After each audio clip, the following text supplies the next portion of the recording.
At this time, we'll open it up to questions for Coach Schnall.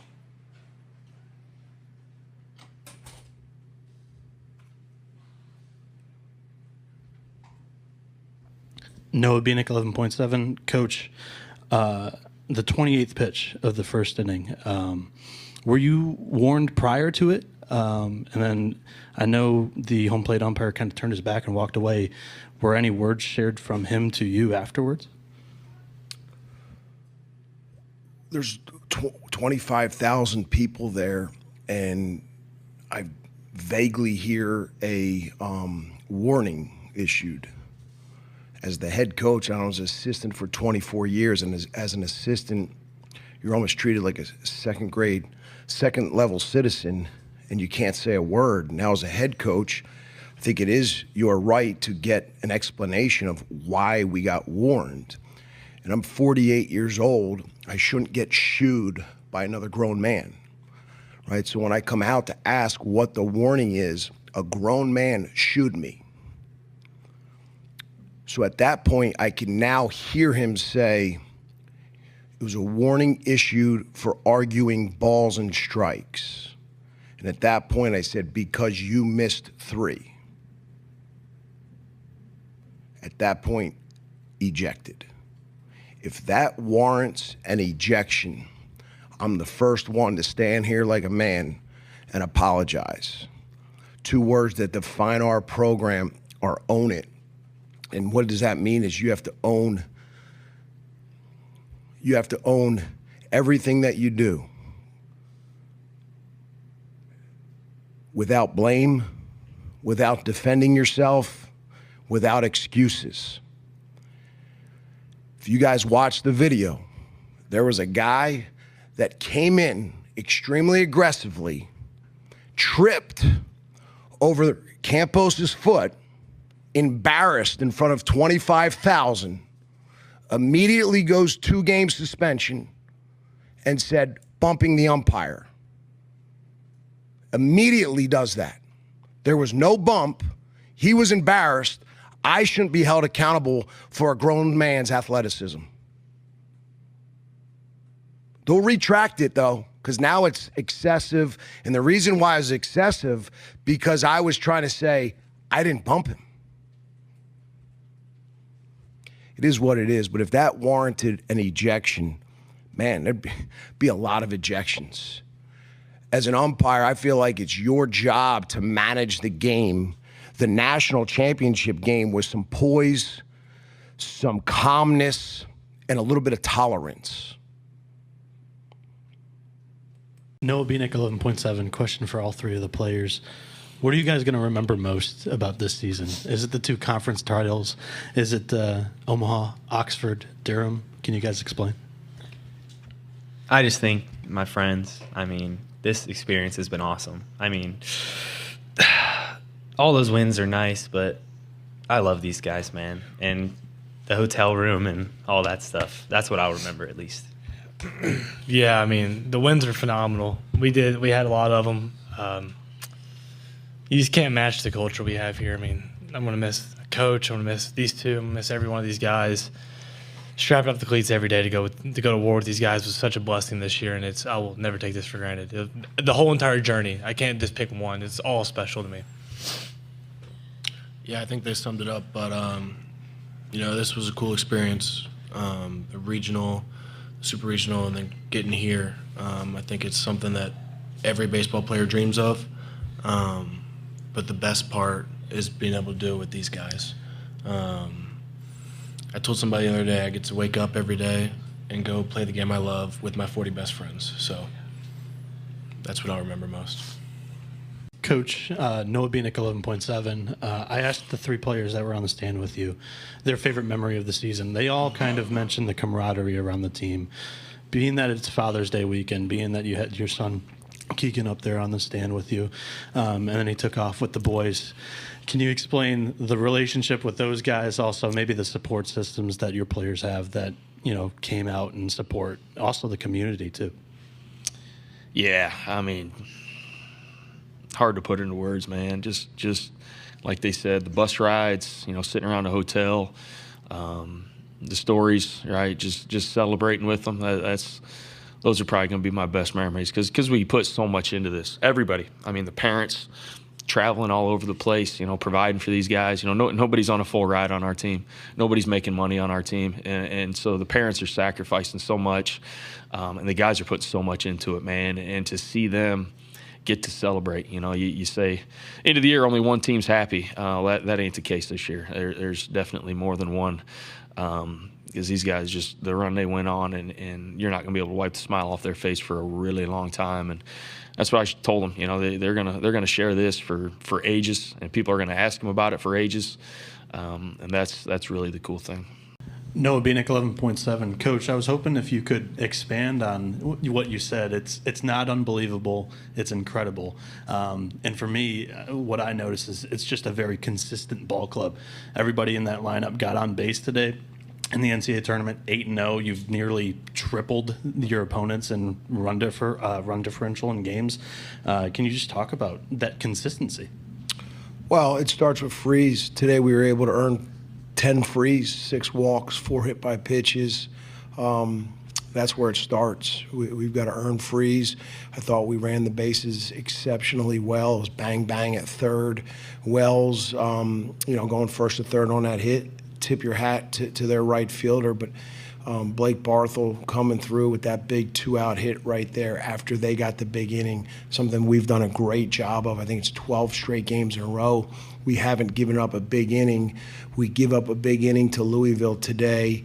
And you got to give them credit. They got, they got 2 infield hits that we just couldn't get our glove to, and then they get 2-out hits in a row. The bottom of their order got 2-out hits in a row to get them that third run. That's a big deal in our program is winning that big inning war. And even though we were up 6-0, all we were talking about was we were up 1-0. We're up 1-0 in the big inning war, and then Dean Mijo's coming through, getting that big 2-out double to get us that 7th run. Again, that 7 run, that scoring first, winning the big inning war, and getting to 7 are 3 really important parts of our offense. Noah Bieniek, 11.7. I have a question for Gage. The 18th strikeout was the one that broke the College World Series strikeout record in a game. You ended it with 19, but the 18th one came against Connor Cunningham out of Batesville High School in Arkansas. I was wondering if you could describe your relationship with him, and also, please, if you include him in the answer, can you pronounce your high school coach's name? My high school coach name was Kelly Rush, but Connor, he transferred to Batesville the year after I graduated, so I didn't get to play with him, but the past couple of years in the off season since he's went to college, he comes in and plays catch with me every day that I need to play catch. He works out with me. He stands in on bullpens, gives me feedback. So, when I'm home, there's not much in Batesville, if y'all don't know that. I think there's 10, 11,000 people there, so there's no nice place for me to go throw on a track man or with these other college guys. It's me and him. I wanted to go tell him that I loved him. I'd see him in the off season and to keep working and that I was proud of him. Tell him that I loved him. I'd see him in the off season and to keep working and that I was proud of him for making it here for the first time, and it's my first time too, and he's just a freshman, so who knows where he'll end up. Noah Bieniek, 11.7. Coach, in a historical performance like that, it's not just today. It's the entire year. It's going back to even recruitment. Can you speak to the pitching staff that goes into development of players like Gage Wood? Because since the second inning of Game 1 in the College World Series, as a team, 16.1 innings, 33 strikeouts, just 2 walks, 4 hits. Yeah, first off, my pitching coach, Matt Hobbs, he's the best. And, his guys that work with him, on analytics and different things, they do a tremendous job. And we work really hard in strength and conditioning, and it's not just all about lifting, it's about conditioning. And there's certain routines that go on, but guys get better. There's a lot of culture in our program about getting better. If you saw our facility where we have everything, our locker room and weight room and nutrition area, everything's just right there. And the guys live there, and we love it. We say it, it's their fraternity, and we're lucky to have that. But there's a lot goes on there. It's coaching, but it's also a lot of hard work from these players, obviously. And I say this all the time: they're the ones that win the games. They're the ones that put in all the work. They're the ones that get the credit. But we've got them surrounded pretty good, and there's a lot of good leadership amongst our older kids when the new guys come in. Even these days with the transfer kids coming in, we talk to them a lot of that before they get here, and before they even make a decision where they're going, what we're going to do. We have a plan for them, and we don't want to show up in August. We want them to be here like now. Move to Fayetteville, get ready to roll, start using our stuff, and here we go. So. Gage is you think about what went on. He was throwing great coming out of the chute, and then he tweaked his arm. Second weekend, and didn't pitch for like 2 months or more. We didn't even know if we were going to have him back. And, for him to do what he did today is special, obviously, especially doing it up here. Noah Bieniek, 11.7. Coach, it's very likely that was Cade Anderson's last outing, at least starting the game for LSU. Can you talk about his impact on the program? He's the best pitcher in college baseball. We had the best pitcher on the planet 2 years ago in a similar situation, and I felt like Cade's had a very similar season to that. And that's how you get here. And, I'm really proud of him, and I think the commonality between the two is the person. The character, the toughness, the team-first attitude. And, you're probably right. I mean, his next pitch should be for some place in the Washington Nationals organization. It's not close. And they usually draft really well. And he's the best player in the country. There's nobody closer to the major leagues than that right now. But I don't think you can quantify it, Paul Skeens, Joe Burrow, that type of deal. Noah Bieniek, 11.7. This question's for Jonathan. You've been on one heck of a ride in your college baseball journey. Can you describe the journey that you've been on, landing at Murray State, and just your feelings walking out onto Charles Schwab Field at College World Series? Yeah, so I started out as a JUCO product at Wabash Valley, and then after my 2 years there, had a great run there, great group of guys. Went to Louisiana Tech, and then got injured there. Thought I was done with baseball. So I hit the portal, and then here comes Coach Skirka, and he called it probably the most perfect time, because if he didn't call then, I was heavily debating on just packing up the cleats and never touching them again. So because of that, man, I get to sit here with these two amazing players and teammates and forever friends and brothers that, I'm just so beyond blessed, so thankful, and just beyond grateful that I get to do this opportunity with these amazing people and one heck of a coach. Noah Bieniek of 11.7. Every at-bat during the College World Series when Michael Braswell came up, LSU baseball fans, standing applause. He made great defensive plays throughout the finals. Tallies a hit today. A statement on maybe Braswell's performance in the finals and also LSU fans. Well, we don't win the game last night without his defense. We lose the game without his defense last night. And I was looking hard at it. Tanner's a good player, too, and he helped us get here. But, on just the offensive platoon side, it probably would have made more sense to play Tanner against Flukie and Morrison. But just with the pressure that Coastal puts on you with the inside game, we just felt like we had to play him. And there was a lot of pull side ground balls against Cade throughout the season. And so we have a meeting where we kind of talk through the lineup, and that one I just put on the board, and somebody tried to raise their hand. I was like, no, this is what we're doing tonight. And then they came back and said, good decision, coach. And then today, awesome. Sack bunt, I believe, walk, and a base hit. And I'm really happy for him, because when he came here, he didn't talk about pro base, but he talked about getting to Omaha. And then I kind of fist bumped him the first game when we got here, and he's like, well, we're here, and let's win it now. And he contributed a lot to that. Noah Bieniek, 11.7. Coach, you guys, Coastal Carolina played for the national championship. They lost 2 games by 3 runs. What do you want your players to remember about this year in the College World Series? Well, they accomplished a lot. They accomplished a lot to get us just back to Omaha after what we did in 2016, and then to come to Omaha and play the way we did and get us back to the World Series finals is really incredible. And this team will go down. Unfortunately, we lost, but these two games won't define what this team was. I mean, if this team won a national championship, you could argue this was the best college baseball season in the history. I mean, I'm a little bit of a college geek. You know, I'd go back and think about the 95 Fullerton team. I think had 9 losses. There was a Miami team there in 2000 and what was that? 2001. Miami was really good. You could put this team up if we won the national championship. I mean, this team would have been in conversation with the best season ever in college baseball. But again, these 2 losses, I don't think define it. That national championship team obviously is very special. But man, this team will hold a very special spot in my heart forever. Coach, I expect that, I mean, you scouted them pretty well, but did you expect that Fluky would come out of the bullpen and face you guys today? Expect anything in these situations. Yeah, I mean, I was surprised by Eckhoff starting, and then, you know, after watching him pitch the first couple innings, I understood why they started him. He was a really good matchup against our guys. Like the guys said, he was sinking it really well, and he was using his breaking ball a lot more than we're used to right on left.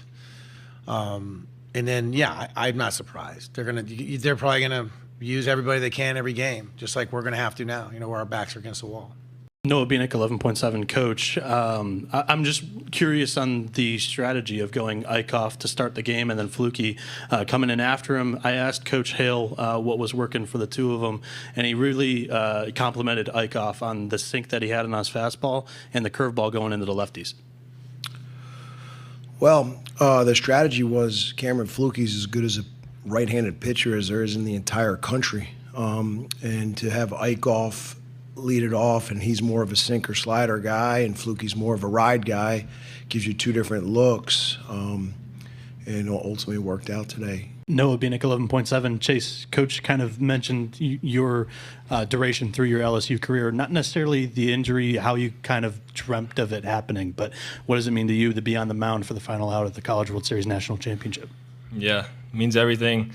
Being a part of that 23 team was special, but you know, just to play a part in this run in Omaha was, you know, a dream come true, and you know, I wouldn't trade it for the world, and you know, I'm just super thankful to do it with great teammates like Chris and Anthony. For the student athletes. Noah Bieniek, 11.7. This question's for Jacob. You've been excellent all season long. You went out there and shoved on the biggest stage. 600 days missed of game time due to injury and rehab. Is this what you envisioned? Yeah, absolutely. I envisioned dominance. I worked really hard in the offseason. I had the best staff around me to equip me to come back from injury and be this good. And it's very fulfilling to be able to play at this high of a level. And I do not take it for granted the ability to even throw the baseball every day. I'm extremely blessed for that. Sorry, but I have another one for Jacob. Not only Teal Nation, but you come from a state that is pretty underrepresented in Division I baseball. How does it feel knowing that, one, you've got all the Teal down the right first base sideline and another state behind you as well? Well, Flushing, Michigan is the greatest community ever. I'm extremely blessed to grow up in that environment. And I can't tell you how many people from back home have texted me about it. My tennis coach, my high school baseball coach is in here, and he was extremely fired up. It's awesome to have those type of people behind me. They're the best people in the world, and I do not take them for granted at all. Noah Bieniek, 11.7. Smith, this was not the first time you faced Louisville this season. Opening weekend, 4 innings, 5 strikeouts, no walks, no runs. Can you describe kind of, seeing that lineup again? Did you notice any adjustments they may have made against you? But once again, you had a very successful outing. I think they're just a great hitting team. I think throughout the season they've adjusted and just improved throughout the season. I think I had a little bit of an advantage just because I kind of knew what some of the kids could and couldn't hit, but I could definitely tell that some kids just kind of fought a little bit more, fouled some balls off, hit some grounders. Just a great hitting team, and I had a little bit more confidence coming into this outing, just knowing that the first game was a little bit successful. So I think that was pretty good. Noah Darling, College Baseball Central. Smith, as the other Noah in the room just pointed out, strong freshman season from really the jump in February. What does that, number one, say about you that you were able to have such a strong year right away, and also the health of this program? I think it's great. I think it's like kind of something that everyone can look at, recruits can maybe look at and see that Vance and John and all the coaches have done a great job with development. Beginning of the season, or before the season started, wasn't the best. And then John and Vance did a great job of just helping me improve throughout the season and getting to where I am today. Noah Bieniek of 11.7. Coach, you obviously have a strong offensive background, but throughout this run, you've given a lot of credit to the pitching staff. Yeah. And I also want to tag along on the recruiting questions here. You replace a lot of the pitching production from last season, but not only that, the last 2 years, it's not just a flash of pan success this season. The last 2 years, this pitching staff's been really strong. Can you also describe the impact that Coach Kevin and John have played in this team's role? Kevin Vance and John DeRoy, and obviously John's our pitching strategist, and obviously Kevin's our pitching coach. They've done a phenomenal job. And that starts, like, there's kids that are on our staff right now that have very few innings that are going to be big parts of it next year.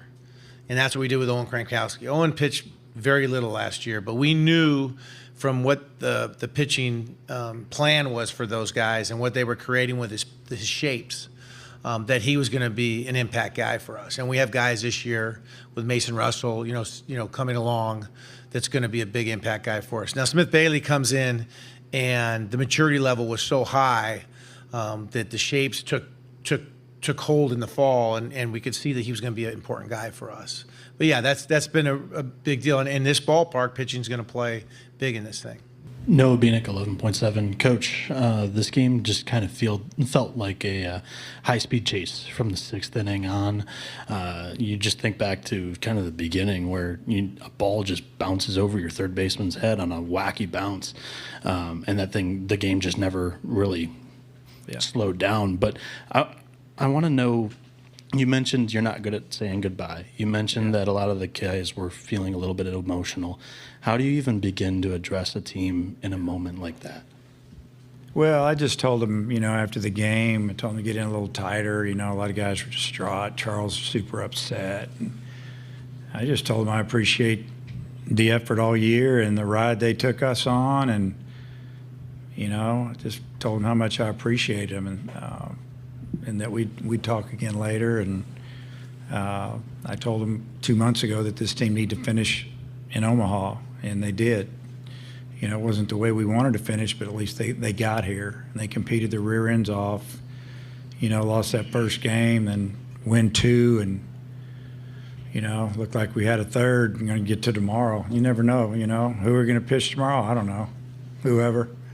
But at least, we didn't get that opportunity. But it's not a whole lot you can say. They're going to hear it a little bit, but we'll talk again when we get back. Noah Bieniek, 11.7. Coach, Gabe was your opening day starter this season. Today was his longest outing of the year, and it came out of the bullpen. Is it reassuring to go out there and see him pitch at his best on the biggest stage? It is. He threw 90 pitches. I think he struck out 10 guys. I'm not sure exactly. Our team, we struck out 16. I thought the pitchers did a good job, just moving it around a little bit. Gibbler made a mistake, 0-2. Supposed to be down in the dirt and probably gets a punch out. And or Gaeckle doesn't give up any runs because that was his run out there. But he pitched great. He did everything that we were hoping he would do, and that's hold down a really good lineup and give us a chance to chip away and get back in, but their staff didn't let us. Noah Bieniek with 11.7. Coach, we at 11.7 have heard from multiple Missouri Valley coaches talking about the quality and strength of this league year after year. You guys, as a conference in regional play since 2021, 17-9. That's Dallas Baptist in 2021. It's also Indiana State, Evansville last year. But Murray State gets to Omaha. Can you talk about the overall strength of the conference lately and Murray State's overall journey this season? Yeah, I think it starts with a lot of really good coaches, and they've invested, and there's really good programs. It's been our third year in the league, and that's what's really stood out to me. And it's not just the head coaches, but the pitching coaches, the hitting coaches. Like, it's well-coached college baseball. And And then you see the players, the number of draft picks that we've had in our league, and then the number of players that have moved on to some Power 4 schools and don't miss a beat. They're starting, they're hitting at the top of the order, they're pitching meaningful innings. So when you add really good coaching with really good players, that's going to prepare you. And when we joined the league, we knew it was going to be a jump. And it's done nothing but make us get better. On the field, off the field, we just keep raising the bar at Murray.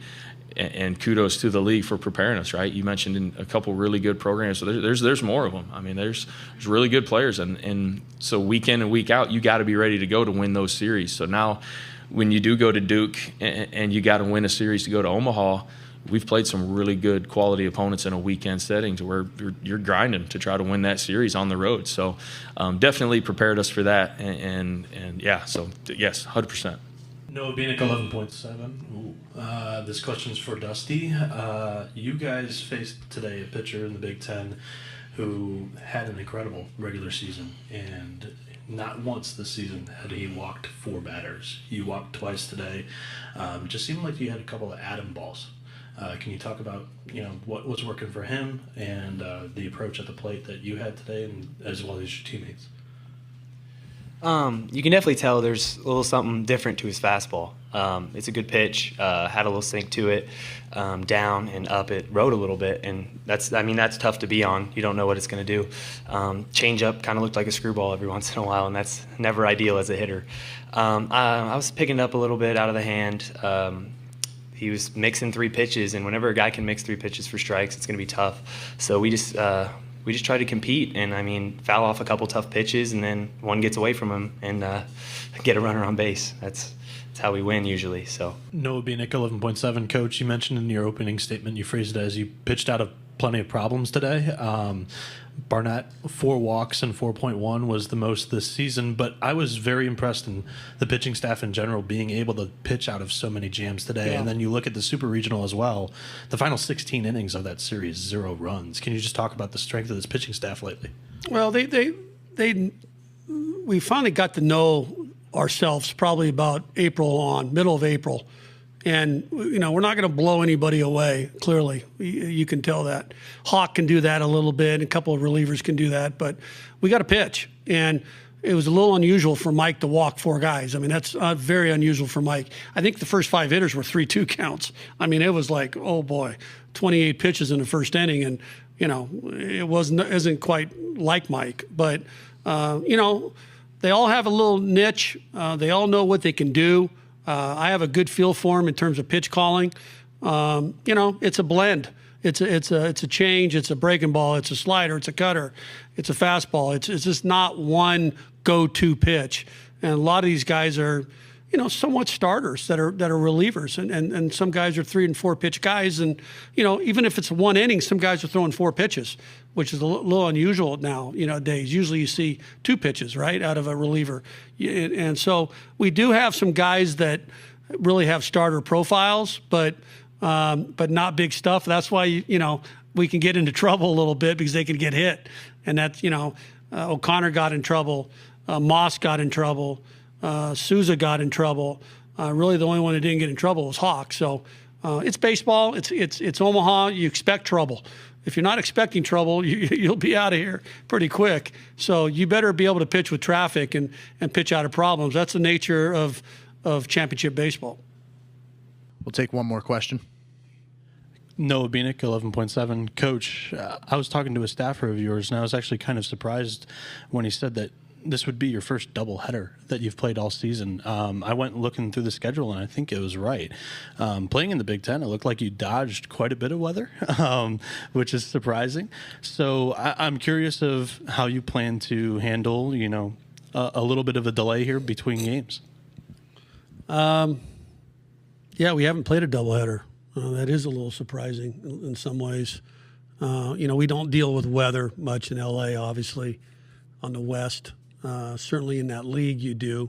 We dodged it. You answered the question probably. I may not even have to answer it, but it's the World Series, man. I mean, you got to deal with anything that comes your way, and if you have to play a doubleheader, you have to play a doubleheader. If you feel sorry for yourself, you ain't gonna be playing for very long. So it's the nature of the game, and we'll be ready to go tonight. So it's it's not a doubleheader back to back either, right? You got to go sit for a game, and so it's not the schedule. No one planned it like this. We have to deal with it. So we'll be fine. We're big boys. Noah Bieniek, 11.7. Coach, earlier you mentioned Cody's name. How much of the situation around Cody Delvecchio can you reveal? And how much of an impact do you project him having on the College World Series this upcoming? Well, it's a tough situation because, the academic ineligibility is real, right? We're on a quarter school system. I don't know if anybody's familiar with the quarter system, but you have 3 11-week sessions, and you get evaluated off each quarter, right? You have to pass 2 out of 3 classes, and you got to meet a certain GPA. And any academic institution knows this, but the semesters are quite different. In semesters, you get stamped in January, and then you're good to go the whole year. Well, in the quarter system, you can get knocked off in March, right? End of March. That's what happened. He pitched and pitched for us, and then he had to meet his grades for the third quarter. Truth be told, and he's done that. And so as of now, it looks like he is eligible. He is with us. He's certainly going to be able to be a big piece out of the bullpen for us. He's not the magic man. He's not going to be coming out of, we've won a lot of games over the last 2.5 months. So, he's just going to be another piece into our bullpen. But he's worked very hard. He's been with us every day, practice-wise. He's thrown a bunch of simulated games. A bunch of live at bats, so he's up to par. I mean, he's ready to go. But it's nice to have, it's like bringing a guy up for the playoffs from AAA. It's unusual. I mean, wasn't sure if we were going to get to this point, but it looks like we are there now, and good for him and good for us. Noah Bieniek of 11.7. Coach, one of the biggest offseason stories outside of coaching changes was Jackie Robinson Stadium. The last question you were asked, what made this team so different? I want to ask, how did this team navigate that fall? It was hard. I mean, the first day of school in September, we were told, hey, you got to be out by noon. I mean, it was like the Colts leaving, where'd the Colts leave? Baltimore, in the Mayflower trucks. I mean, that's what it was like. I mean, it was like, you got to be out by noon, taking stuff off the walls, cords, TVs, this. You got to leave the ballpark. I mean, that was the first day of school for a freshman that committed to UCLA. Now it's being told, hey, you don't have any home.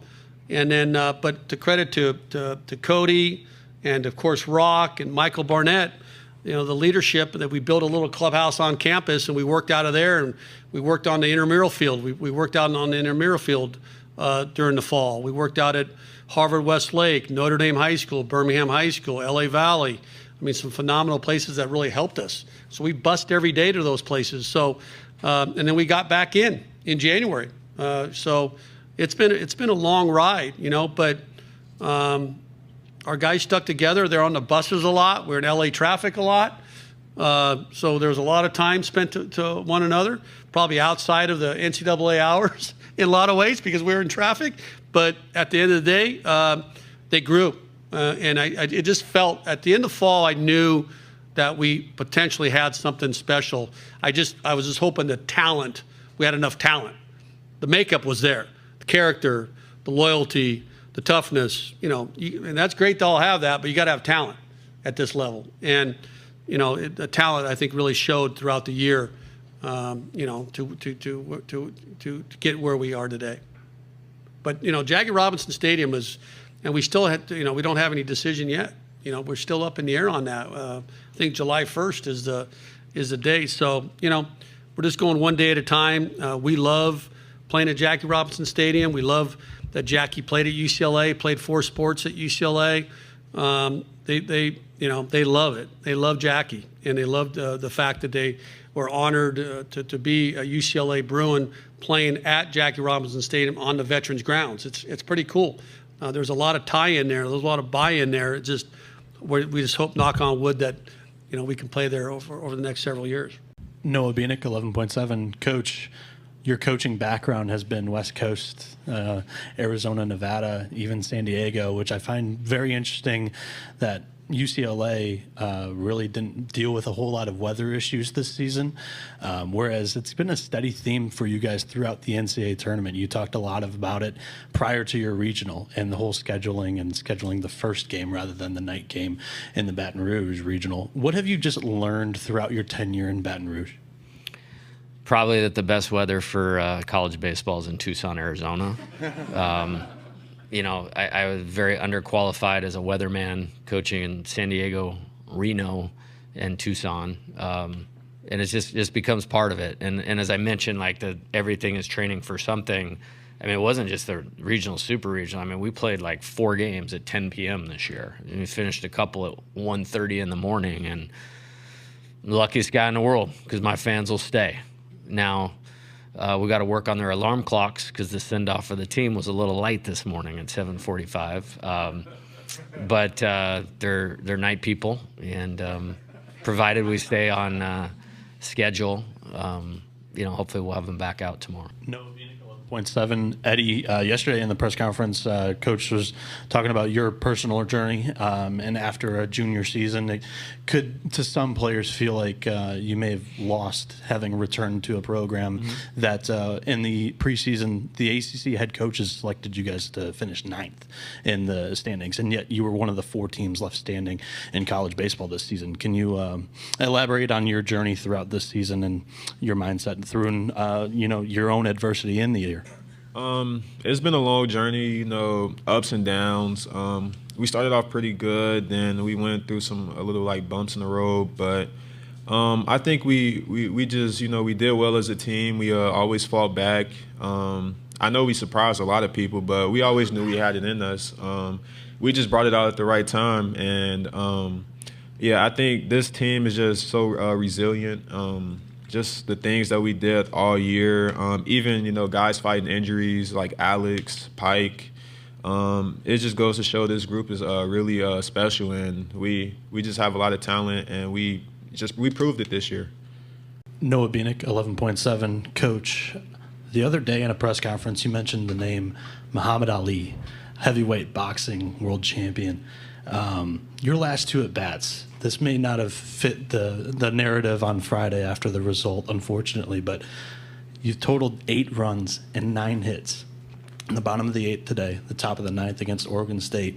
Is there a simile, a metaphor, a message that you send to the team? You mentioned it in the press, so I was wondering if you use it to the team. Yeah, we mention it because, we're very fortunate. We come from the city, the same as the greatest. And they're connected to our family. And actually, I hugged Lonnie Ali before I got on the bus. It was pretty freaking cool to hug Lonnie Ali before you get on the bus to come to the stadium. But you really got to give a lot of credit to our support staff. When we talk baseball and we talk about finishing, it's the strength coach, Nico. It's the trainer, Josh. It's the nutritionist, Savannah. It's the mental performance coach, Kade. It's our academic coordinator, Rachel. And all the people that, we challenge these kids, man, finish. And don't just run out there in the field and be great for an hour and a half.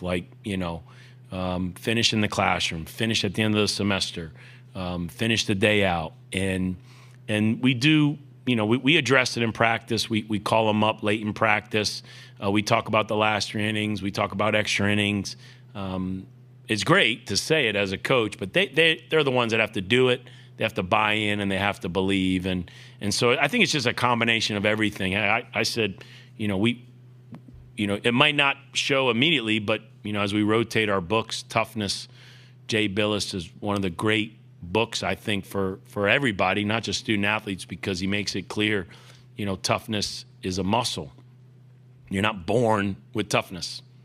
Now you might come from a tougher background than others. I might get you. You might be a little tougher than others, but give me a couple years, and I'd like to think, not me, but the program, I can help you become tougher if you're going to succeed in our program. And so, as a coach, you're just really proud when these kids buy in and take pride, with the Muhammad Ali analogies, but they earned it. That they worked their tail off, and that's why they've showed. And first game of the year, I think we scored 2 in the 9th, and then we won it in extra innings.